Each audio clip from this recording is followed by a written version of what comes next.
On the 30th of April 2014, a few police officers turned up at an apartment in Isla Vista, California, a little student town right next to Santa Barbara. They were there because a mother had rung for help after watching the videos her son was posting online. They scared her. They really scared her. So they knock, he comes out, 22, calm and polite. A bit shy even. He tells them his mom worries too much and that he is perfectly fine. It has all been blown out of proportion. And that is it. They say goodnight and they go. Now, on the other side of that door, in the room they had no right to search, there were 3 handguns and nearly 550 rounds of ammunition. 3.5 weeks later, he killed 6 people. What gets me about this is that those officers did not ignore the mother. In April 2014, the law simply did not give them the power to hold him or to open that door. This video is about 6 people with a bright future ahead and how an entire system can fail even though nearly everyone in it does exactly what they are meant to do. Before I tell you anything about him, I want to tell you about them. In this case, he has to be the loudest voice in the room, and I am not doing that here. Christopher Michaels Martinez was 20 years old. He was studying English. He had just been accepted to a university in London for the coming year, and he wanted to go to law school after that. That night, he walked into a little deli to get something to eat. That was it. That was the whole reason he was there. I will come back to his father at the end, because what that man did changed something in America. But we are not there yet. Catherine Cooper was 22, from Chino Hills. She was studying art history and classics, and she was days away from graduating. Veronica Weiss was 19, from Westlake Village. First year, she used to play water polo at school. Cheng Hong was 20. He grew up in Taiwan. He was studying computer science and he was one of the attacker's roommates. David Wong was also 20, from Fremont. He was studying engineering. And George Chen was 19, also studying computer science. He did not even live there. He was on campus visiting friends on a Friday night. He just happened to be in that apartment. What gets me is that the others had already had enough of him. They found him impossible to live with and were planning to move out, but they just did not get the chance. There is no relationship in this case. That is what people find hard to get their heads around. He did not know Catherine, Veronica, or Christopher at all. He had never spoken to them. They were not targeted because of who they were. They were targeted because of the category he had put them in. And that distinction is going to matter a lot when we get to end of this video. 14 more people were hurt. And a quick note. If you go and read about this case, you will see 2 different numbers. Some places say 13 injured, some say 14. The sheriff's official count is 14. One injury was not clear in the first few hours and got confirmed later. So I am going to use 14. And one more thing before we go on, because this gets misreported constantly. This did not happen on a university campus. Isla Vista is a town. It is about half a square mile right on the coast, next to UC Santa Barbara, and about 15,000 students live there, basically stacked on top of each other.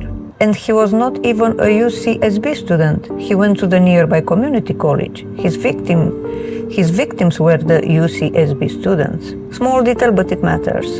And I want you to picture this place properly, because it matters for everything that comes after. Isla Vista in 2014 was basically the most concentrated student town in America. 15,000 young people in a half square mile right on the cliffs above the Pacific.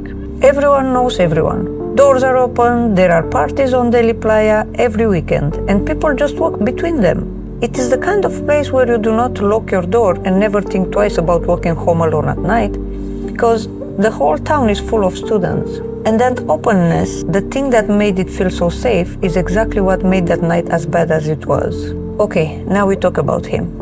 And I want to be upfront about how I am going to do this, because this case has a problem that most cases do not. He wrote a document, 140 pages, about his own life, and he emailed it out right before the attack. Almost everything you have ever heard about this case, including the lonely childhood and the bullying, comes from his document, which means the main source on this man's life is this man himself. writing about himself, building a case for what he was about to do. I'm not going to quote it, and I am going to keep flagging when something's come from him, as opposed to when it comes from the actual investigation, because those are two different things. He was born in London, 1991. The family moved to California when he was about 5, and his parents divorced around 2 years after that. According to him, he was bullied, he cried at school, he never fit in, he was always the outsider. And some of that might be true, but people who actually knew him say that he pushed away people when they tried to befriend him. That document is designed to make you feel sorry for him. And there is a very fine line between understanding someone and excusing them, and that document is trying to walk you across it. So yes, he might have suffered. Plenty of people suffer. Almost none of them do this. Now here is where we are on solid ground, because this comes from the official investigation, not from him. He was in some form of mental health treatment from childhood right up until he died. He was never hospitalized. In his final year, he saw 3 different counselors in Santa Barbara with 29 sessions between May 2013 and May 2014. This was not somebody the system never touched. It was somebody the system was in regular contact with. At 15, he was prescribed medication for anxiety and an antidepressant, and within about a year, he had stopped taking them properly. Later, a psychiatrist prescribed him an antipsychotic. This medication is used to treat conditions such as schizophrenia or bipolar disorder, but he refused to take it. At one point, it was recommended that he go to a residential facility with daily therapy, but that did not happen. Anyway, a prescription is not a diagnosis. They are different things, and I'm not going to conflate them. Because after the attack, one word was absolutely everywhere in the press: Asperger's. So let me be precise. The 2007 record shows a diagnosis of a developmental condition on the autism spectrum. The formal name is PDD-NOS. His mother and some of the press used the term Asperger's, but the report is clear that Asperger's was never a formal diagnosis. And I want to be exact about what the condition means and what it does not mean. The clinicians who spoke up at the time were very direct about this. A condition on the autism spectrum is not a mental illness, and it does not cause violence. Autistic people are far more likely to be victims of violence than to commit it. That reporting did real damage to many people who had nothing to do with any of this, so I am not repeating it. The sheriff himself requested a full psychological autopsy, but it was never properly completed. One thing came up again and again in that treatment record though: his anger towards couples. Not people who had wronged him. Couples. People whose lives looked like the one he believed he was owed. The sheriff's report says his frustration with them increased dramatically in his final year. He even filmed them, narrating over the footage, furious. So the honest answer is that there is a hole in the middle of this story where the why should be. And I would rather show you the hole than fill it with a guess. This is where it stops being about who he was and starts being about what he did. And this part is not from his document, this is federal records receipt. December 2012. That is a year and a half before the attack. He walks into a gun shop in Goleta and legally buys a Glock gun, handgun. 3 months later, in Burbank, he buys a second. Then over a year later, in February 2014, he buys a third in Oxnard. 3 handguns, 3 shops, 3 separate dates, all of it legal. And I need you to sit with that for a second, because this is the thing the whole case comes back to. 2 things will have stopped him at that counter: a felony conviction or an involuntary psychiatric hold. He had neither. On paper, he was exactly the kind of person the system is designed to allow to buy a gun. Now, this next part is from his own writing, but the sheriff's report supports it, so I'm comfortable telling you. He picked a day to do it, then he backed out. Then he picked another one and backed out again. Halloween, then Valentine's Day, then a big spring street party in Isla Vista, and every time the same reason: too many police around. And then, near the end, he postponed the whole thing because he woke up with a cold. He rescheduled a massacre because he was unwell. And that tells you everything about what this was. This was not someone snapping, this was a man treating it like an appointment in a diary, moving it when the conditions were not right. And every single one of those cancellations was a window when somebody could have found him. armed, planning, and completely stoppable. And nobody knew to look. September 2013. 2 roommates are assigned to his apartment randomly. Literally a computer allocation. No personality matching, nothing. James Hong and David Wang, you have already met them.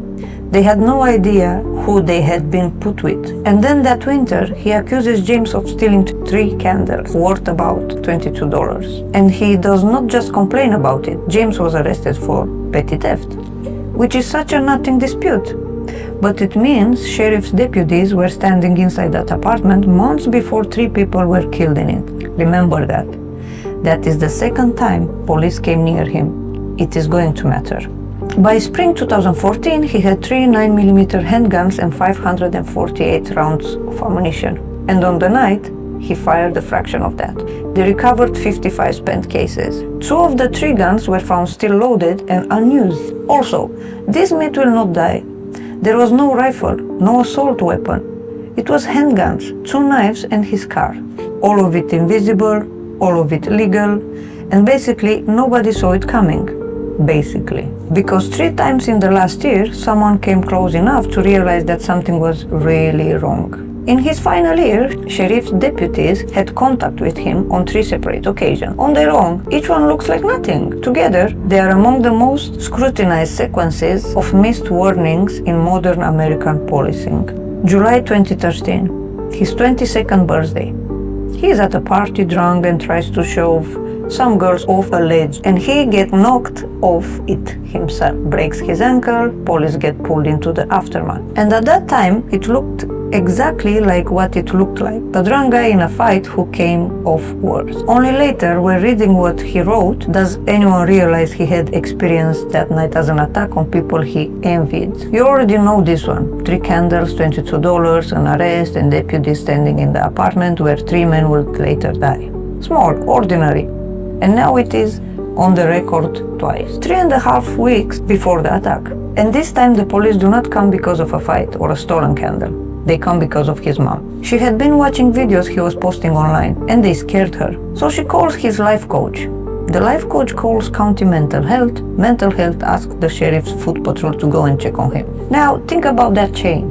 A mother is frightened, and that fear travels through every proper channel it is supposed to, and it arrives in the form of police officers at his front door. That is a system working. That is it doing exactly what it is meant to do, right up until it does not. While they are standing there, they have him call his mother, and then they reassure her themselves that everything is fine and that there is nothing to worry about. By the time they leave, they have written him up as shy, timid, and polite. And what none of them can see is what is in the room, a few feet behind him. Under the legal test before them, he does not meet the threshold for detention. He is not visibly a danger to himself or others, so they have no legal authority to search his room and they do not go in. On the other side of that door, 3 handguns and hundreds of rounds of ammunition.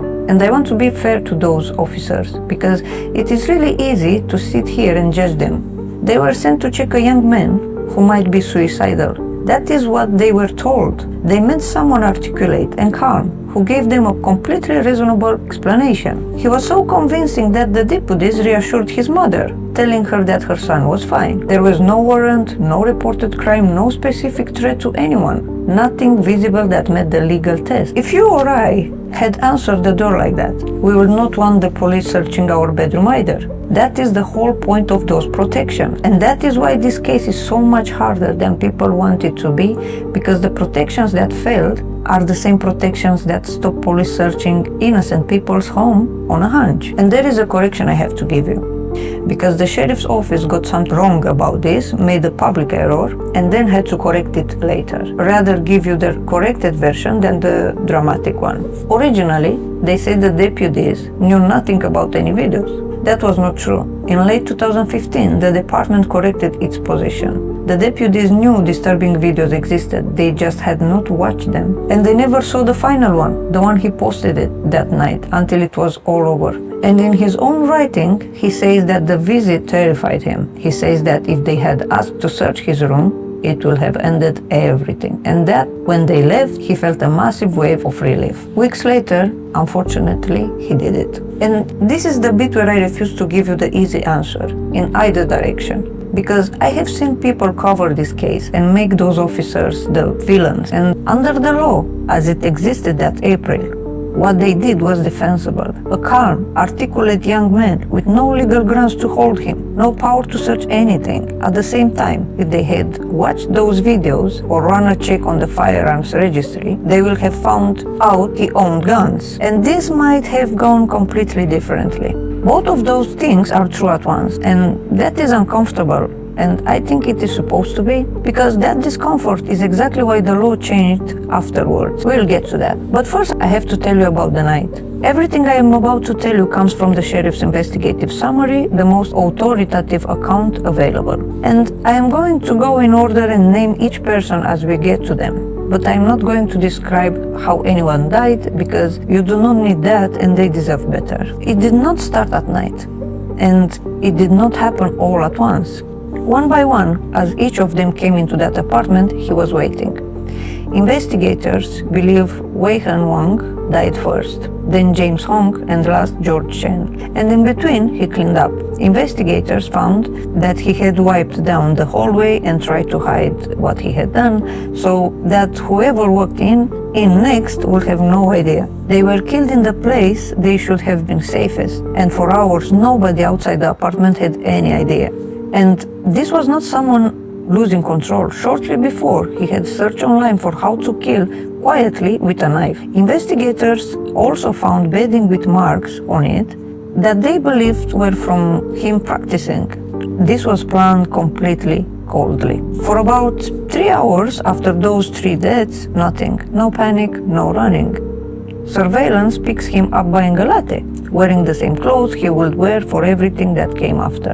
And that is the image I cannot get out of my head, not because it is dramatic, but because it is so ordinary. 3 people were dead in his apartment and he was still standing in a queue. At 9:17 p.m., the phone rings at his mother's house. It is his therapist. Have you seen Elliot's email? Because moments earlier, he had sent that 140-page document out to his parents, to his therapist, to everyone he wanted watching. So his mom goes to his channel and she finds the video he just uploaded.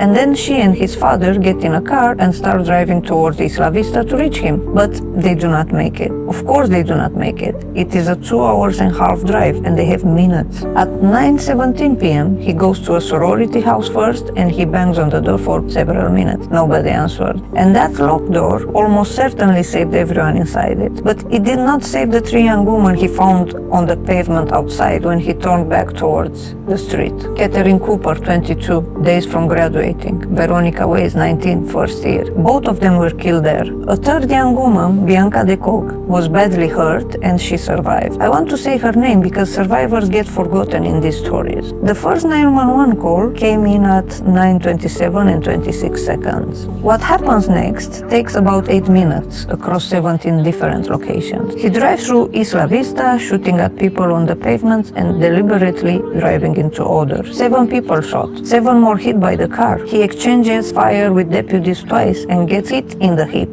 And inside the small deli, 1 shot kills Christopher Michaels Martinez, the 20-year-old from the beginning of this video who wanted to study in London, who had walked in to get something to eat. It is over by 9:35 p.m.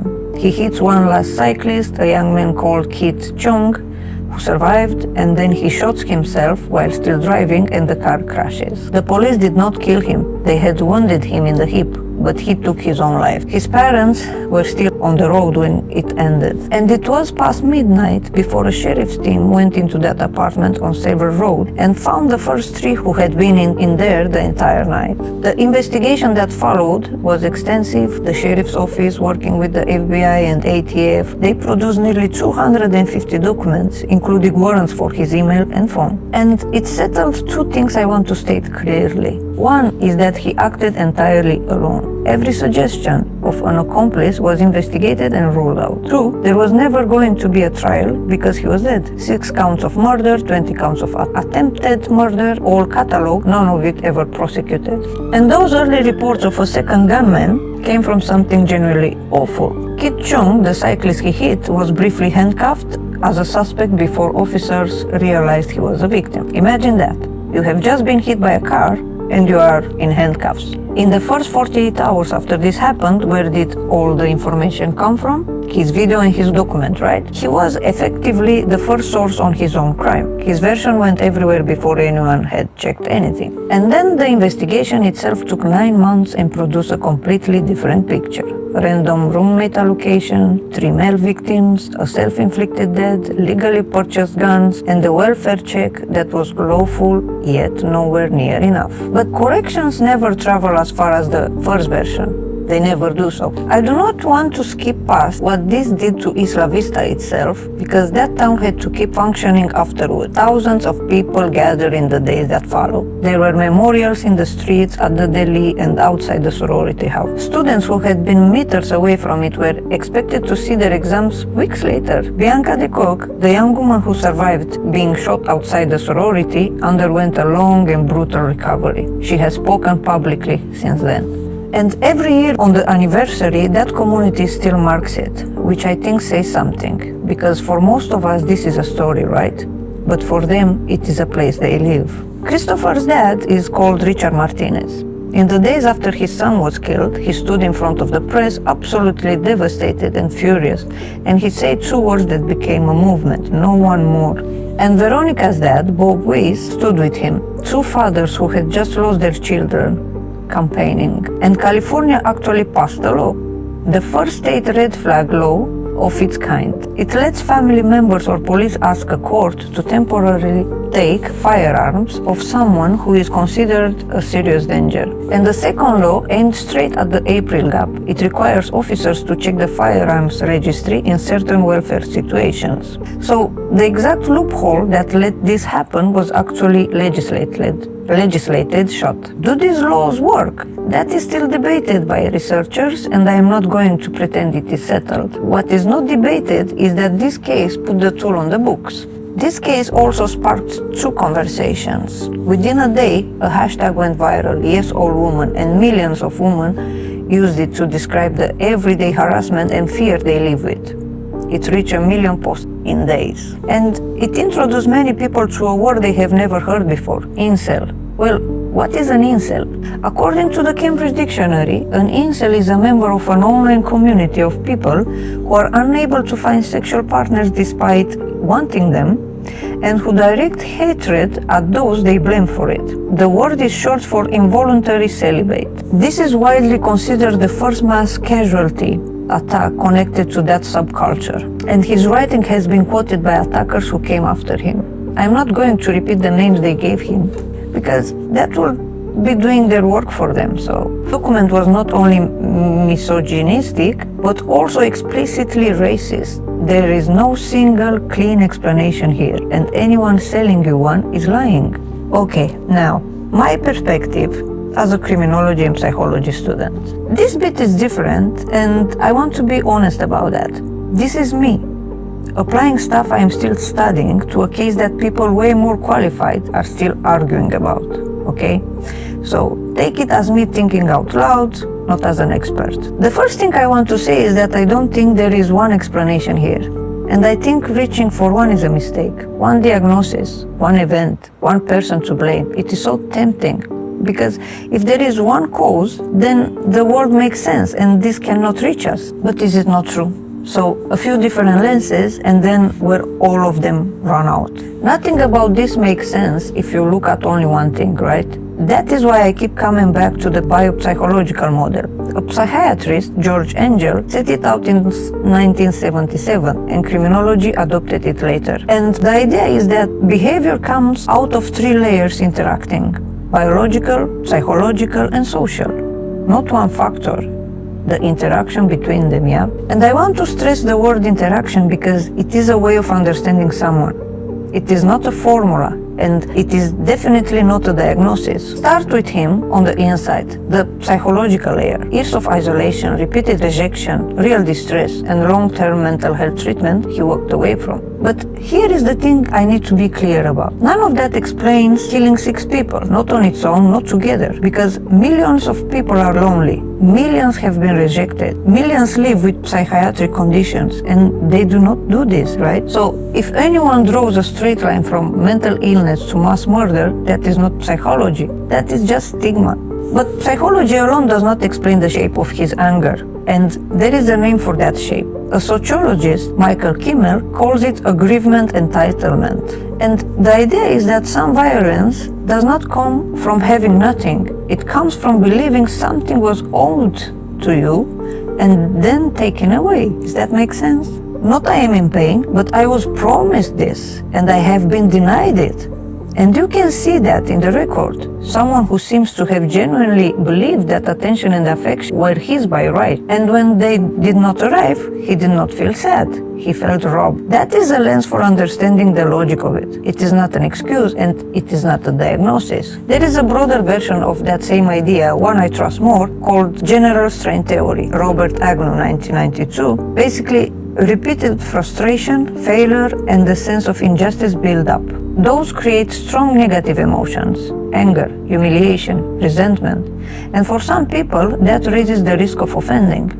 But the theory is equally clear about something else, and that is why I trust it. It does not explain mass murder. Most people under exactly the same strain never hurt anyone, and the theory cannot tell you why one person's answer is killing.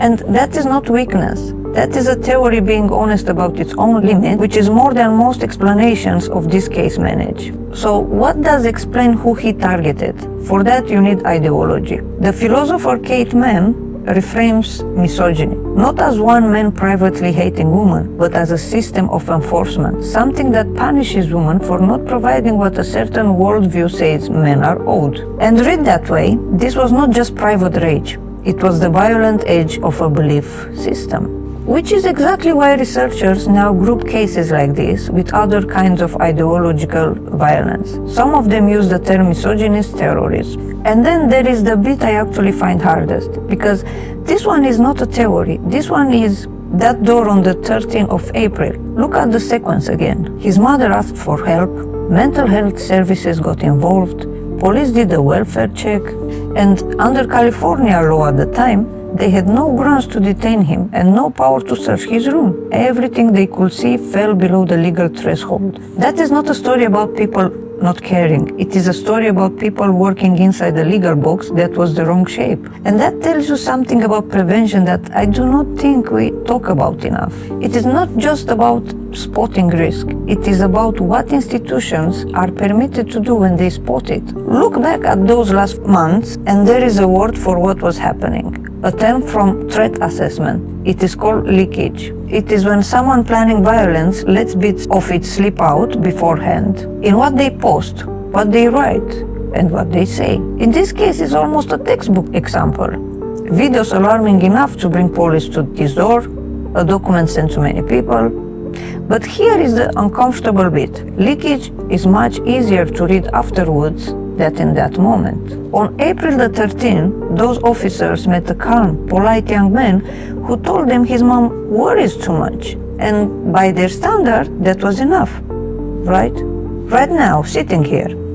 The warning signs look obvious, right? They look like a chain, like anyone should have seen it. But psychologists have a name for that feeling. It is called hindsight bias. Baruch Fischhoff first demonstrated it in 1975. He also called it creeping determinism. Once you know how something ended, you cannot unknow it. And the ending starts to feel like it was always going to happen. But look at those events as they were before anyone knew. A drunken fight at a party. An argument about candles. A young man who seemed lonely on camera. A mom who was worried about her son. Every single one of those on its own is ordinary, genuinely ordinary. It is only afterwards that they got joined up into one story with an ending that feels inevitable. And I am not saying this to let anyone off the hook. I am saying it because if we want to stop anything like this from happening again, we have to be honest about how difficult these things are to read. And we have to stop assuming that the people who missed them were simply not paying attention. His writing contained misogyny and explicit racism. He had a long, undertreated relationship with mental health services and he refused medication. He was profoundly isolated, and everyone agrees on that, including him. And he could legally buy 3 guns. Not one of those things, on its own, produces that night. But together they describe someone walking towards violence through several open doors and the system that failed to close a single one time for lawful, human, and bureaucratic reasons. I do not think this case comes down to a single diagnosis, a single bad decision, or a single theory. I think it is an intersection: individual vulnerability, social circumstances, legal limits, and a series of missed opportunities that together made this possible. Understanding how those things interact is far more useful than a clean answer will be. It is also far more honest about how hard it is to prevent, right? In certain corners of the internet, these men become something of an icon, imitated, quoted by people who went on to do similar things. Which is exactly why I have not read his document out, yeah? Why I have refused to make him the main character in his own story.